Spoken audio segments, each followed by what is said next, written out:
During the 1980s, Benjamin Netanyahu became good friends with American real estate developers Charles Kushner and Fred Trump. Kushner's son, Jared, went on to marry Fred's granddaughter, Ivanka Trump.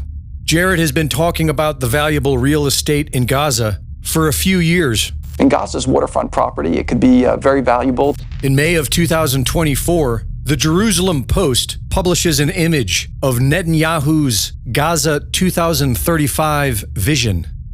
In October of 2024, candidate Trump said that Gaza could be better than Monaco. It could be better than Monaco. It has the best location in the Middle East, the best water, the best everything. It is the best. I've said it for years. I mean, it could be the most beautiful place. The weather, the water, the whole thing, the climate.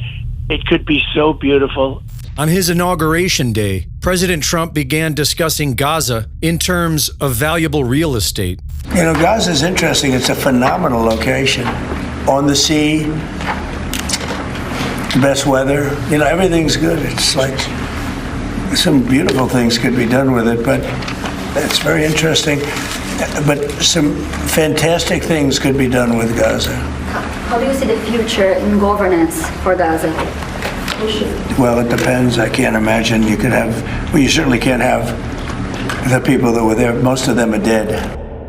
On February 4th, he referred to Gaza as the Riviera of the Middle East. Everybody I've spoken to loves the idea of the United States owning that piece of land, developing and creating thousands of jobs with something that will be magnificent. I don't want to be cute, I don't want to be a wise guy, but the Riviera of the Middle East, this could be something that could be this could be so magnificent.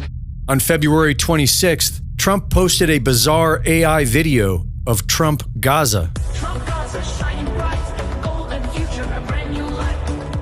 On April 7th, Trump describes Gaza as incredible oceanfront property. Well, you know how I feel about the Gaza Strip. I think it's an incredible piece of important real estate, and I think it's something that we would be involved in, but you know, having a peace force like the United States there, controlling and owning the Gaza Strip would be a good thing.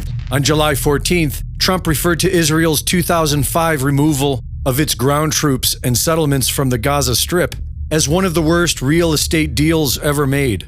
I call it the Gaza Strip one of the worst real estate deals ever made. They gave up the oceanfront property, one of the worst deals ever made.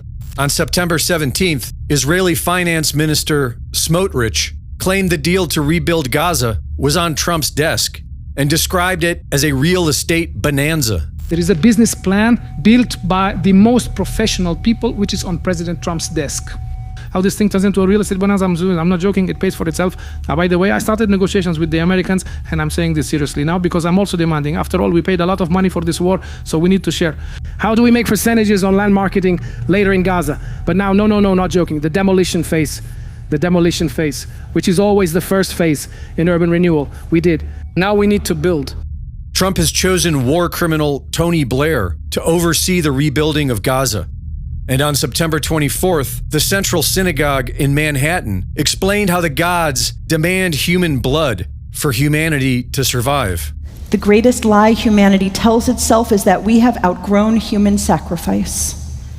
We call it by different names now and make our offering to different gods. We offer young men we call soldiers, as if the designation means that their mothers cry less when they die. We call masses of humanity collateral damage and turn our eyes away from the pictures of their lifeless bodies as we sip our morning coffee. And the truth is, we don't do it because we are heartless. We do it because we believe that it is necessary for the world to keep running. We do it because we believe that the gods whose favor we so desperately seek, freedom, security, prosperity, flourishing, that they demand blood as the price of their favor. We do it because we cannot see any other choice. When Abraham prepares to sacrifice Isaac, he is just accepting the same bargain of blood we still accept today, that some need to die for the world to flourish. Greg Reese reporting.